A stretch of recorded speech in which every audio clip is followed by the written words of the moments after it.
Bom dia, boa tarde, boa noite. Sejam muito bem-vindos e muito bem-vindas ao nosso podcast Conta Comigo. Aqui tratamos assuntos da nossa área contábil e damos uma pincelada também ao mundo dos negócios. Hoje estou com 2 convidados. Eles são jovens, mas com uma bagagem e uma vivência do mundo contábil que com certeza vai agregar muito a todos vocês. Igor Luiz, que é o nosso diretor de inteligência de negócios na Juscom. O Cauê, que é o nosso diretor comercial e também agora abrangendo mais essa área de negócios na Juscom. E eu queria que vocês se apresentassem, falassem um pouquinho do que vocês fazem na Juscom antes da gente entrar no assunto de hoje. Olá, eu sou o Igor, como ela já me apresentou. Eu estou na Juscom há muitos anos, né? Mais de 10 anos, entre 10 e 15 eu diria, acho que até mais um pouquinho. E sempre estive nesse contexto, né, de pequenas e médias empresas aí, trabalhando com o pessoal para prestar suporte em impostos, em como construir um demonstrativo que tenha qualidade, e dentro disso existem vários desafios que a gente já pôde experimentar. Então, basicamente é isso. Hoje a gente está fazendo uma transição, né? Eu cuidei muito da parte operacional da Juscom e hoje quem está assumindo é o Danilo. Logo, logo ele deve passar por aqui também. Provavelmente. Conversa bastante, inclusive. E hoje eu estou na diretoria da Juscom ali para novos desafios. Muito bem. Me chamo Cauê, né? Também na Juscom já há 14 anos, bastante tempo. Lá construí minha carreira na área fiscal.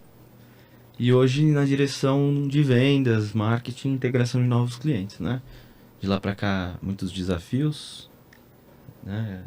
Muitas conquistas e evolução constante, né? Que nem o Igor falou, ajudando o empresário brasileiro a sobreviver em meio ao caos que é o mundo corporativo brasileiro. Verdade. Tentando ajudar o empresário brasileiro no mundo corporativo, aí, que não é fácil.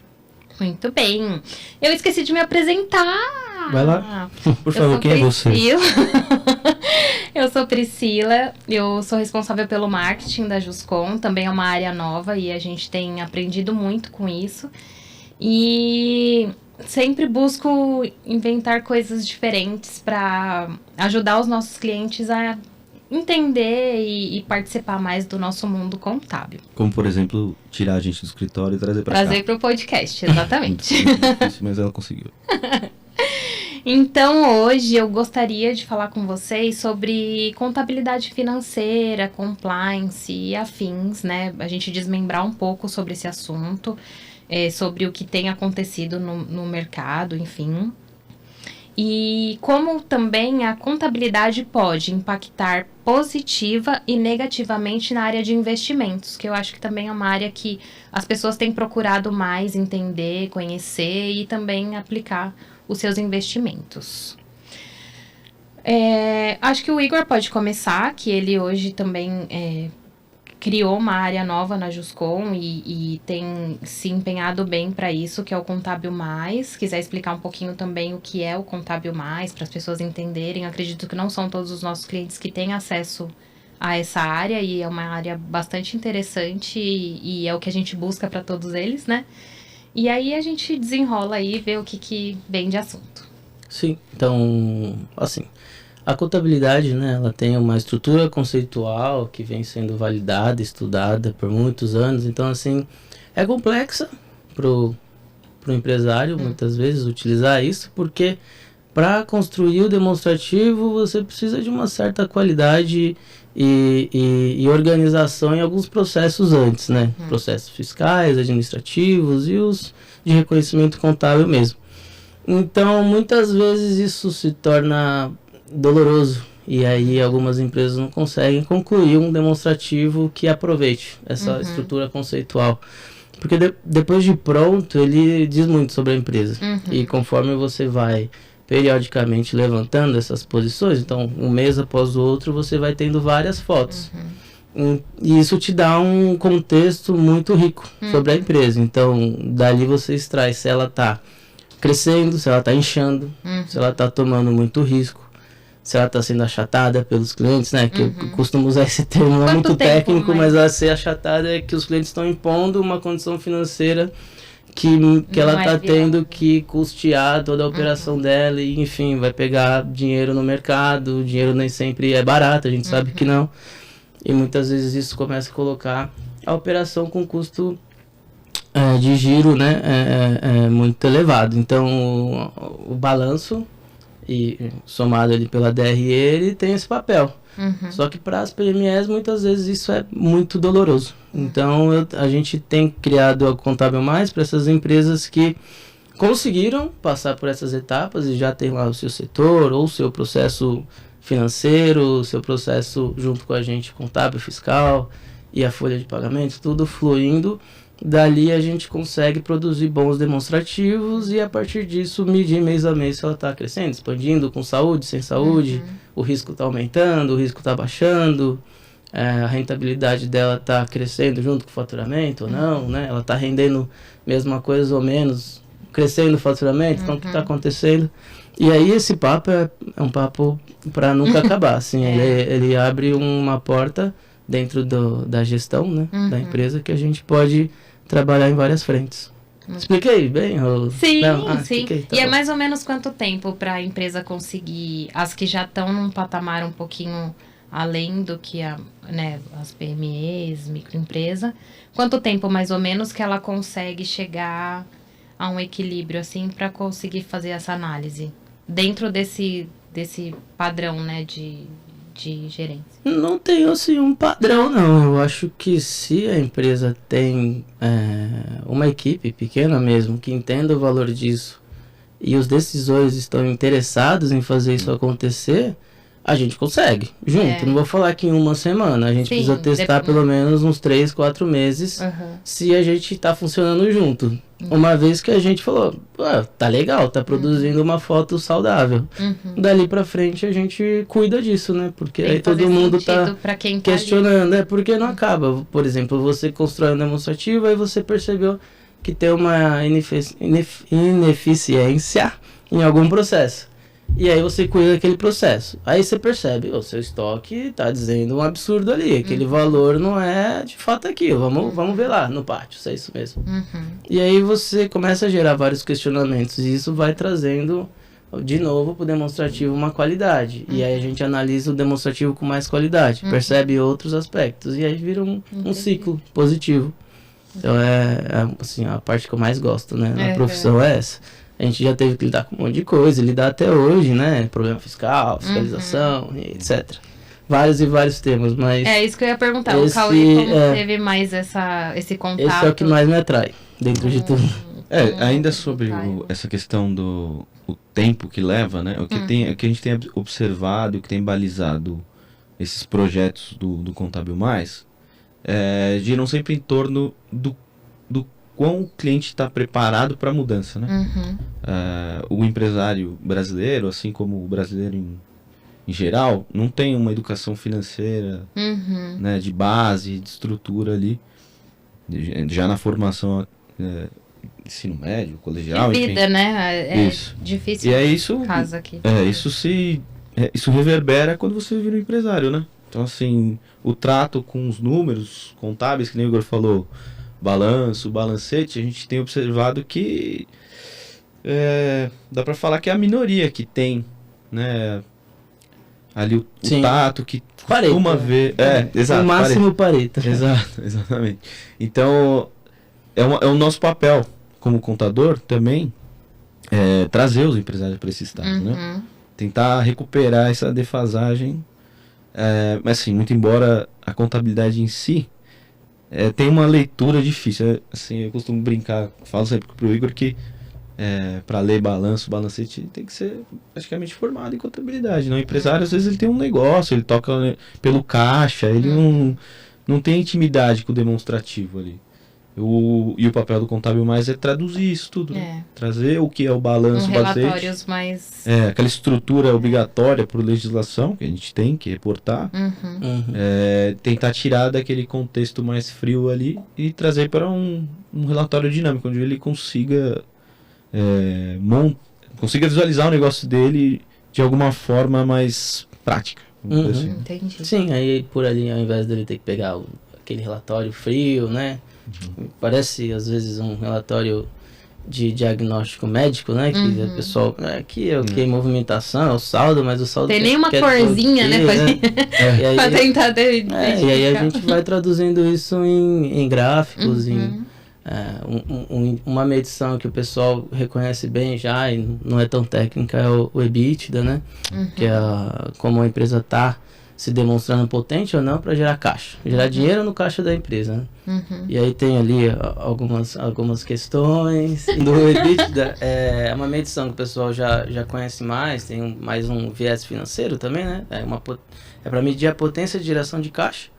Então, hoje em dia o pessoal até usa, né, multiplicadores dessa apuração mensal para definir o valor da empresa, para negociar cotas sociais, etc. Então, tem colaborado muito com esse meio até das PMS, cuidar dos números, porque na mesa de negociação desse tipo de situação ele agrega valor.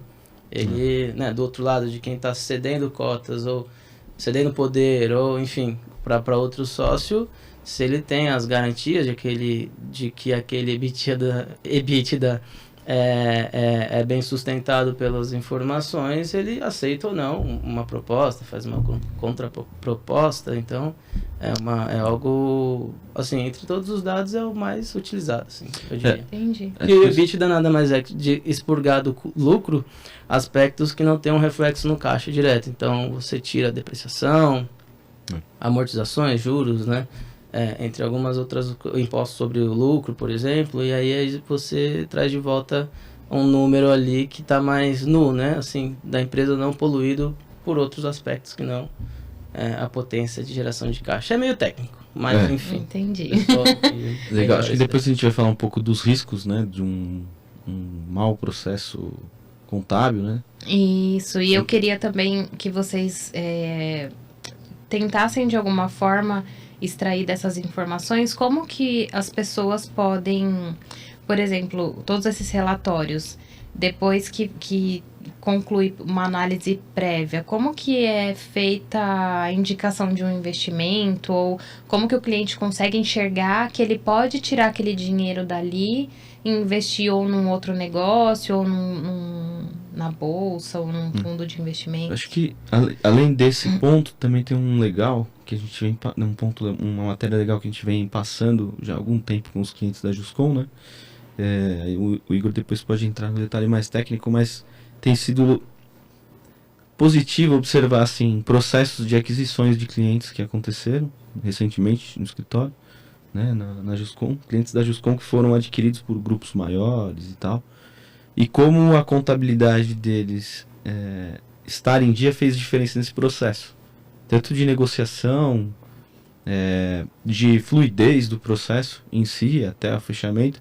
Foram alguns casos recentes, né, Igor? Startup também, né? Teve caso de uma startup que aconteceu. Tem um recente de um valuation também para uma empresa, então acho legal a gente falar desses pontos positivos também, né? Além obviamente, do reflexo que é a rentabilidade do negócio, a retirada do sócio, o investimento lá na frente.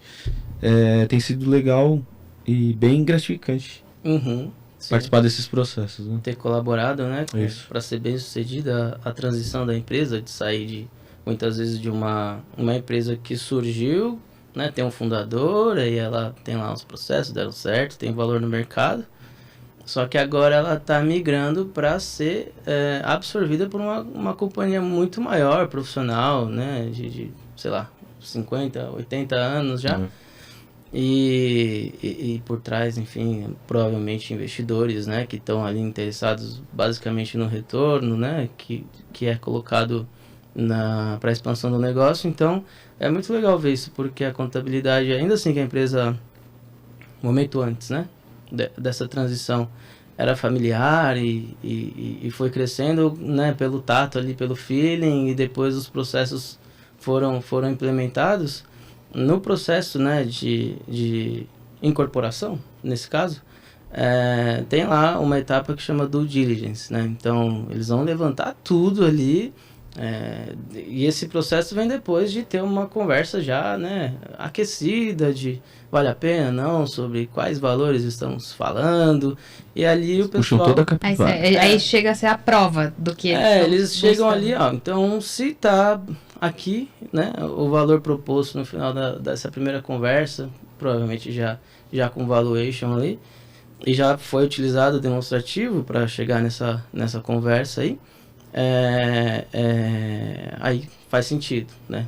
Aí depois dessa etapa, normalmente a gente entra na due diligence, que aí sim entra esse trabalho braçal e pesado de levantar todas as informações da empresa, avaliar se tem débito, se não tem débito, se as regras tributárias de folha de pagamento, e se a contabilidade diz sobre os passivos, né? Se está concreto, se não está, o que de repente tem de ajustar ali para poder chegar no número final, porque chegou no valor interessante, né? Aí teve a due diligence. Aí resultado disso é ela calibrar um risco, basicamente daquele valor que foi colocado na mesa e que os dois ficaram interessados. E aí, uma vez que passa desse processo, como aconteceu, né, com esse cliente, passa desse processo, aí vai para a documentação, basicamente, e ver os meios de pagamento, de acertar essa migração de cotas, enfim, como as coisas vão ser depois do negócio feito, entendeu? Então, passar por esse processo todo foi muito enriquecedor e, enfim, com empresas muito profissionais, né? A gente deu até essa sorte também, porque podem ter investidores e investidores, né? Então, a gente teve boas experiências, assim. E é interessante observar também como antes, você pegar um recorte, 10 anos atrás, essas aquisições, essas fusões, elas eram feitas num patamar de negócio muito acima do que é o mercado de PME, por exemplo, né? Então você vê isso acontecer com grandes grupos de negócio.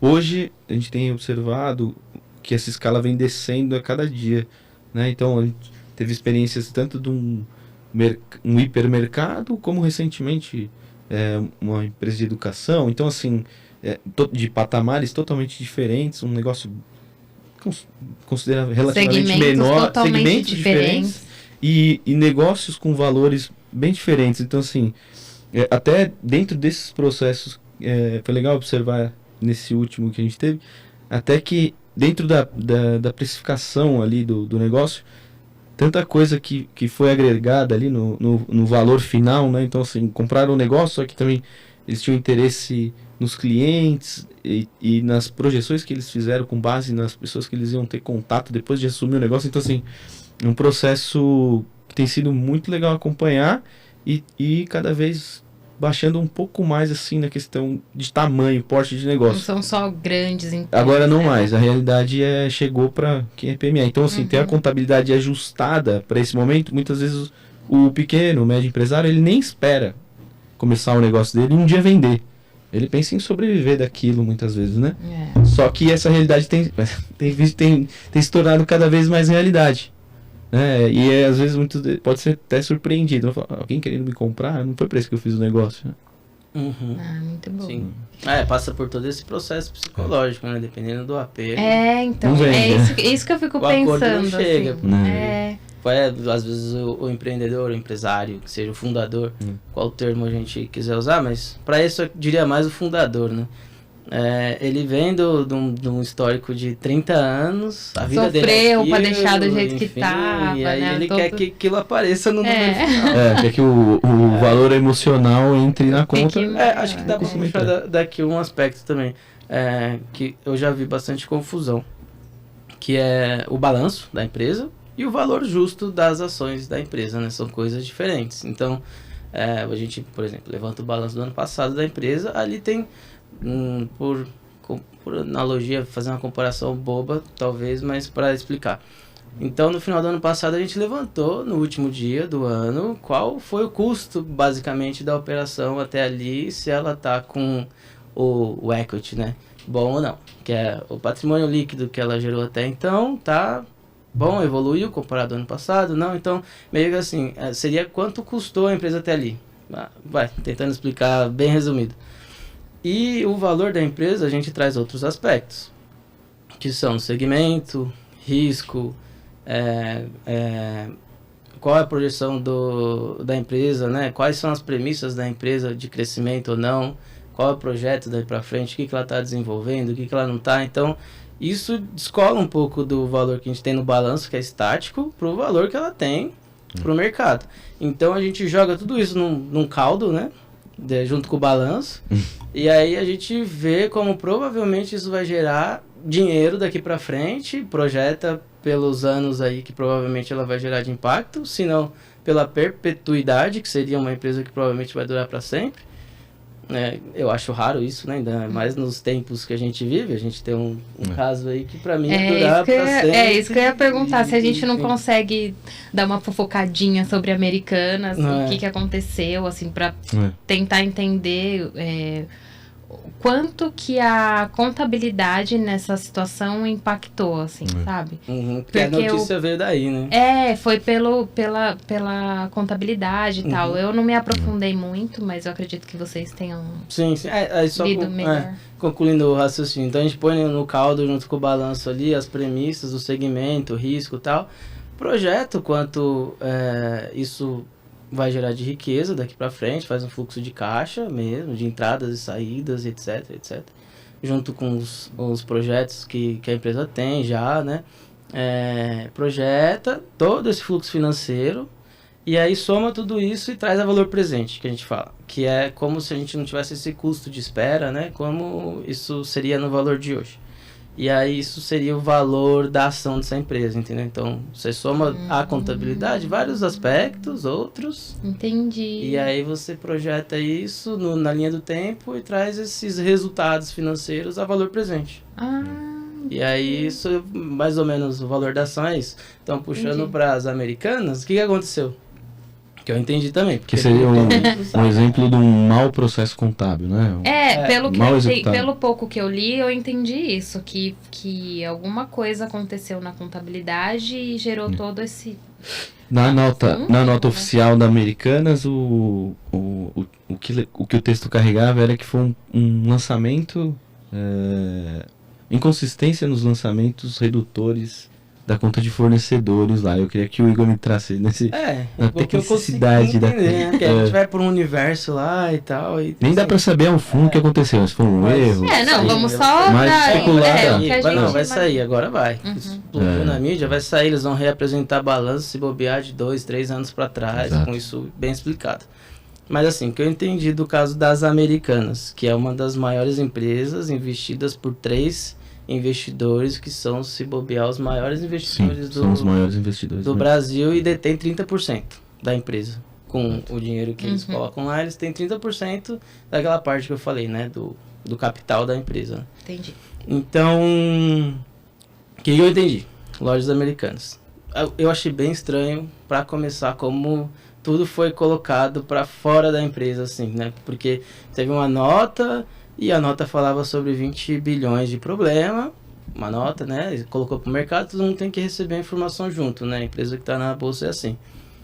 E aí colocou-se essa nota, e depois dessa nota foi, né? Foi aumentando, estamos em 42, 43 bilhões agora. E subindo. Mas assim, pelo que o pessoal comenta, né? E aí o pessoal de mercado mesmo, que acompanha as ações, que acompanha a história da companhia, inclusive dos investidores, né? Que são... investidores aí que tem uma bagagem muito grande, né, do nosso mercado e fizeram história aqui, assim. Então, Americanas, então, tem lá, a contabilidade tem o documento mais famoso, o balanço patrimonial, a gente tem, eu vou trazer para a visão financeira, porque se eu passar o conceito contábil, acho que vai confundir mais do que, né, nada da bolsa, como o pessoal olha. Então, o lado esquerdo, ativos, lado direito, passivos. Lado esquerdo, ativo seria como o dinheiro está aplicado. Lado esquerdo, o lado direito, da onde veio o dinheiro, né? Da onde veio o dinheiro e como o dinheiro está aplicado. Então, do lado direito, a gente tinha uma conta lá de fornecedores. Aí vem, um ano está 5, outro está 8, outro está 7, outro está 10, está 9 bilhões de fornecedores. Aí agora eu explico por que é tão difícil da gente entender, porque o nosso universo aqui é PMS. E a gente tem acesso a alguns tipos de contratos financeiros e a Americanas tem outro. Né? Exato. Então, fornecedores dela tem lá 8, 9 bilhões, dependendo do ano e tal. como que funciona o fluxo deles? Eles usam muito os contratos financeiros para aumentar o volume e para melhorar o número deles com os fornecedores. Então, o que estão dizendo? Eles, para poder ter uma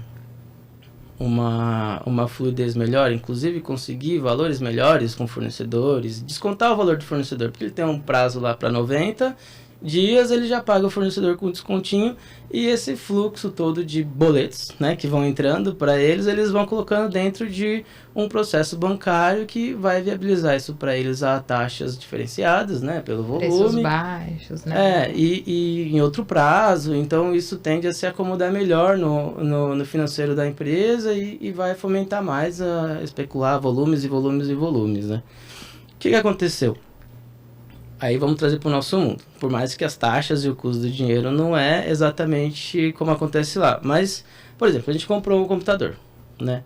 E aí, se a gente for financiar ou parcelar esse computador, né? E usar ali o banco para ajudar a gente vai pagar uma taxa por isso. E quita com a loja e vai parcelar isso e vai ter uns juros lá dentro. Ao que parece, dentro do passivo deles, esse compromisso bancário de todos esses juros aí, acumulado, porque aí a gente está falando de volumes e volumes e volumes e volumes e volumes, não só de 2022, para trás também. Volumes e volumes e volumes e volumes de dinheiro que passou nessas condições e não foram reconhecidos como dívida no balanço. Então a gente tem o que ali provavelmente um juros represado, né? E aí, pelo que eu vi já do pessoal colocar ali, eles estão, imagina mexer com o banco e agora não estava no balanço, e como eles vão quitar esses compromissos com o banco, já que não estava no balanço, e você olha para o balanço, o caixa não faz muita frente ali, e etc, fica esquisito o negócio. E você olha lá, Itaú, Bradesco, Santander, os três primeiros, você soma os três, dá mais de, sei lá, 10, 15 bilhões, só isso. Eita. E é uma estratégia... 3, 4 bilhões é provavelmente o resultado do trimestre do banco. Então imagina a briga que não vai ser. Então é um negócio muito complicado. Isso aí vai virar matéria de faculdade. Vai ser um aprendizado aí pro pessoal daqui pra frente. E vai muito tempo pra analisar tudo isso, né? Tipo, não vai ser rápido pra dar não vai ser do dia pra noite. E também, de momento, não se sabe ao certo se foi uma fraude, se foi um erro, uma inconsistência mesmo contábil, né?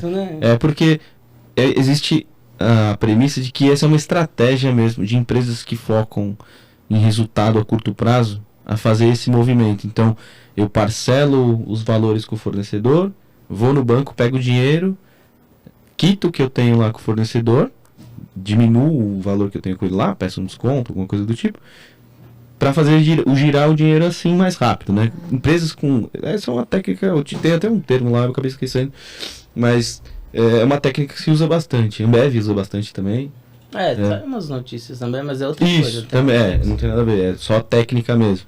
E inclusive já foi feito até empresas do grupo desses três investidores que detêm 30% da Americanas, também as empresas deles costumam a fazer esse tipo de operação. O que fica do caso em si, tem alguns cruzamentos que o pessoal agora tem feito, né? O representante do grupo que pediu demissão é Sérgio Rial, se eu não me engano. Ele era CEO, né? Ele é Santander. Isso, ele era diretor do Santander, que é uma das maiores contas dentro desse passivo da Americanas, é o Santander, acho que talvez a maior, inclusive no período em que ele era diretor lá. E aí em 10 dias de Americanas, basicamente ele conseguiu descobrir uma possível fraude, né? Na verdade não é uma fraude constatada, uma possível fraude ali ou lançamentos inconsistentes, que nem diz na nota. E aí o pessoal estranhou ir tão rápido pro mercado a informação, se talvez não teria sido melhor procurar os investidores para tentar resolver. Coisa, né? Cada dia fala uma coisa, cada dia... E ele botou na mídia e saiu de pedir demissão. Agora... A gente vai saber quando... você não viu? É 10 dias. 10 dias, ele já assumiu. O CFO, eles olharam os controles. Way back. Não sei. Mas assim, a justificativa dele foi que ele veio para um cenário de Exato. expansão e ele entendeu ali que a gente Não ia ia ser passar por um possível. um turbilhão. Eu falo a gente mesmo, porque essa empresa é muito representativa na economia Muito. do país, porque não é só Americanas com, sei lá, 30, 40 mil pessoas que estão dentro dessa estrutura. É. Ao redor dela tem os fornecedores, que Uhum. muita empresa pequena, tem uma conta alta com eles, tem fundos de investimento, porque pelo que eu vi também as lojas, né, usam um fundo para poder estabelecer. Tem aquelas então, lojinhas que é um efeito agregam cascata aí também gigantesco. a E se eu empresa. não me engano, o impacto, eu tava vendo o primo Rico falar sobre isso, 6 milhões de vidas impactadas, assim, direto ou indiretamente, né? Então é um recado também que ele deixou, eu achei bem legal, pra quem torce contra, né? Ou quer ver essa desgraça se desfazer. Nossa, é muito péssimo. É o pior cenário possível pra todo mundo, inclusive até pra quem não tá envolvido diretamente, porque reflete, né? Com certeza certeza. deve ter um parente, alguém, um amigo que trabalha ou na Americanas ou um fornecedor e vai ser impactado, né? Então, o melhor agora é que seja feita a apuração, a justiça, né? Que os envolvidos responsáveis paguem e que a empresa possa se reerguer, porque ela fora do mercado ou com problema financeiro é o pior cenário possível, né? Sim. Isso é uma mensagem do Nigro que eu achei bem legal também. Então, para trazer um pouquinho do que a gente está falando do valor, né, das empresas, então imagina, tem uma empresa super estável, com auditoria e não tinha, né, problemas constatados assim que o mercado tivesse percebido ou sentido. Fechou basicamente o ano ali normal. Em janeiro, você vê o CFO e o CEO e uma nota de 20 bilhões, a empresa não sei nem se vale 15, o valuation dela, né? Acho que é isso, 15. Não sei quanto que vale, mas o PL ficaria então, negativo, aí a né? gente levando, por mais que o balanço tenha lá, qual que é a projeção para o futuro com essas premissas agora, pesadas assim? Então o mercado despenca e cai 70% do valor dela. Vira água, entendeu? Entendi. É bem maluco isso. E que deixa a projeção do rombo deixaria o PL negativo, que é o maior indício de que a empresa está quebrada, né? Porque esse assunto dos contratos financeiros, né? Existem normas contábeis muito bem discutidas e é subjetivo mesmo. Não dá para falar que é tudo de um jeito ou tudo de outro. Depende muito de quanto se concretizou ali a dívida mesmo, né? E aí depende, aí sei lá, se tem garantia, se não tem, enfim, como que funciona esse tipo de serviço entre a empresa e os bancos, né? Mas assim, boa parte desses 20 ou 43 né, bilhões, boa parte disso vai ser refletido no resultado. Então, basicamente, todo o lucro que foi comunicado e pago, inclusive para os dirigentes, para os colaboradores e para o mercado, todo o lucro que foi pago para essa galera aí, historicamente, não seria sustentado se a conclusão do trabalho agora for corretiva. E aí, inclusive existe a possibilidade de ser feito recall, né? Eu não sei como funciona eu vi o Nigro falando sobre isso também. Recall da contabilidade? Não, recall dos valores distribuídos para os acionistas, inclusive dentre eles os três investidores. Grandões, né? Isso, parece que 100 milhões era o share deles. Existe essa possibilidade, a CVM que vai conduzir o caso. Não domino esse assunto tanto, mas assim, é mais ou menos isso que tá falando. É mais ou menos isso. Uma doideira. Nossa, que loucura, né? Isso tudo fruto de tem dois caminhos, né? Ou uma fraude ou um processo contábil mal executado, vamos dizer assim, né? Sim. Então é isso que eu queria. Mas o problema, assim, que o pessoal tá pegando muito no pé é porque ou deveria ter sido reconhecido de alguma forma isso, ou pelo menos a nota explicativa desses eventos, porque eles são relevantes para a empresa, né? E não tinha nada. Acho que saiu no Twitter a nota primeiro, explicativa não foi? É um textinho mesmo, né? Tem o balanço com os números e algumas coisas que a gente não tem como colocar, mensurar e colocar no balanço, reconhecer no balanço, se são coisas relevantes que podem influenciar a decisão do investidor ou do usuário do balanço de forma geral, a gente tem que colocar em nota, que são aqueles textos que vêm depois do balanço. E o pessoal falou que nem nesse, nem em outros aí para trás tinha menção dessa proporção, né? De coisas nesse volume aí, nesse patamar. Então, é isso que também tá esquisito, assim, o pessoal tá bem... Vamos ver o que vai desenrolar daí, né? Mas assim, não deve demorar muito ter uma resposta do que aconteceu de fato, né? E o mercado em si, o tal do mercado, ainda espera um posicionamento dos oficial. Assim. Oficial, assim, dos cabeças, vamos dizer assim, desses 3 investidores que são os 3 maiores do país, basicamente, né? Construíram boa parte do mercado financeiro brasileiro aí com investimento, enfim, tem muito poder de influência, né? E ainda não vieram a público para falar nada também. Estamos em meio de fevereiro, né? E que em tese, um dos primeiros movimentos esses acionistas ou esses sócios suplantar essa diferença, enfim. É um dos caminhos, teriam de ser suplantado por eles mesmos, enfim. Já deram, acho que o BTG foi o mais ativo, né? E teve um posicionamento forte, né? Forte, e eles já deram entrada, né? Como recuperação. Recuperação judicial. Né? E como isso impacta também na questão de investimento como um todo. Né? Quantas empresas não tinham ações da Americanas? O próprio Nubank foi afetado, tem uma parcela do sistema do Nubank lá que... das caixinhas, eu não lembro direito. Que é ligado diretamente ao fundo das Americanas, sofre impacto assim. É um cenário muito macro, né? Muita gente, pessoa física, pessoa jurídica, investindo nessas ações da Americanas, né? Então, impacta muita gente. Eles deram entrada nesse processo que eu falei? Eu não sei se eu tô lembrando o termo certo, mas o BTG fez se posicionou oficialmente, né? Os advogados do BTG, não foi nem o BTG, acho que foram os advogados do BTG, fizeram uma nota dura lá, se posicionando a respeito, inclusive mencionando os três grandes sócios. Enfim, foi uma nota dura. Não vou lembrar, não vou conseguir replicar ela na íntegra aqui, mas...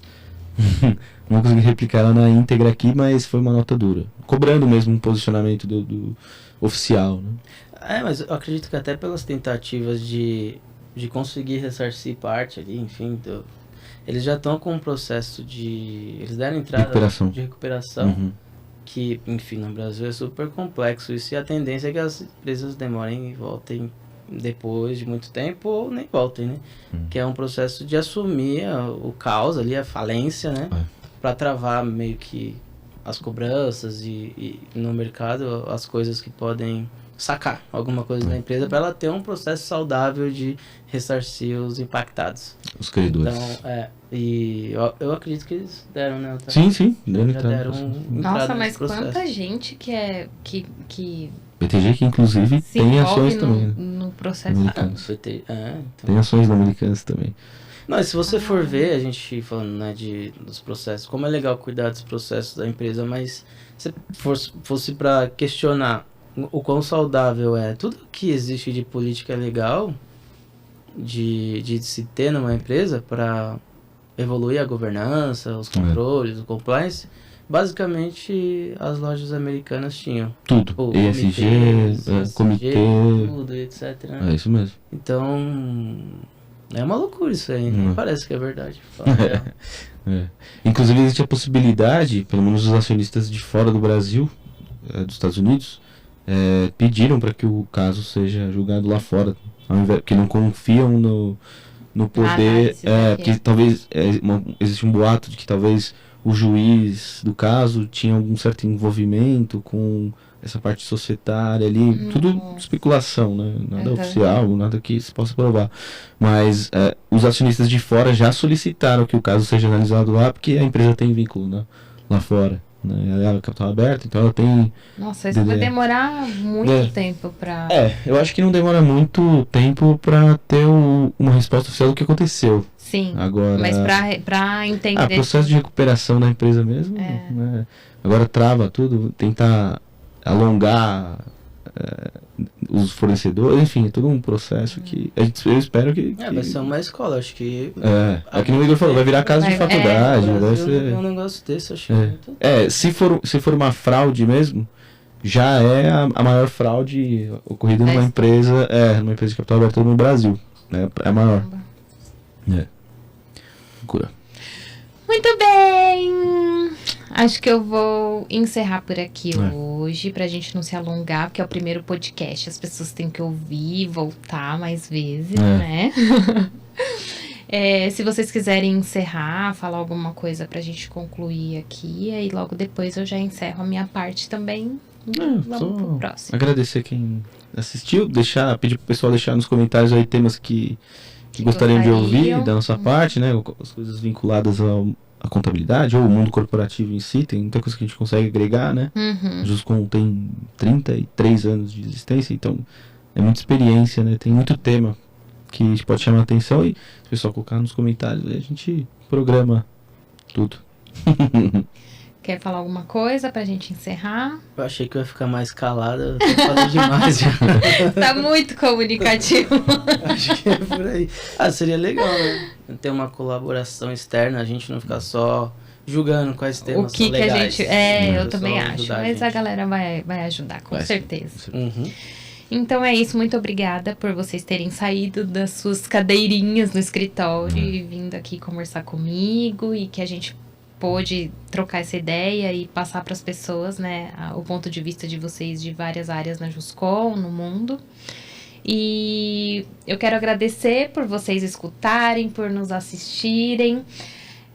Agradecer as meninas aqui, nosso suporte, a Ju e a Roberta vieram aqui fazer o suporte para nós. Obrigada, meninas. Na próxima vai ser uma das duas que vai estar aqui comigo. E compartilha se você acha que esse assunto é interessante para alguém. Se você gosta da gente, compartilha. Curte. E é isso. E aí no próximo, se vocês não derem sugestão, a gente vai trazer o que a gente acha que vocês querem ouvir, tá bom? Isso aí. Então tá bom, obrigada. Valeu, obrigado. Muito obrigado.